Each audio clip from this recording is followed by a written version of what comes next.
histori e shkruar në TikTokun tim nga një vajzë e cila rëfen tmerrin e jetës së saj.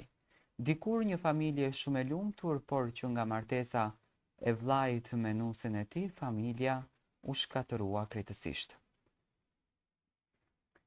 Historia jonë është e mbushur me dhimbje, me plak që nuk shërohen kurrë, dhe me padrejtësi që na mori njeriu më të shtrenjtë. Jemi 3 fëmijë, 2 djem edhe një vajzë. Baba ynë ndroi jetë shumë herët, në kohë shumë të vështira, kur ne ende kishim nevojë për dorën edhe për përkrahjen e tij.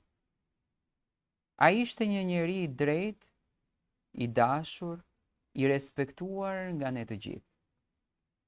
Humbja e tij ishte goditja e parë që ne na theu, por nëna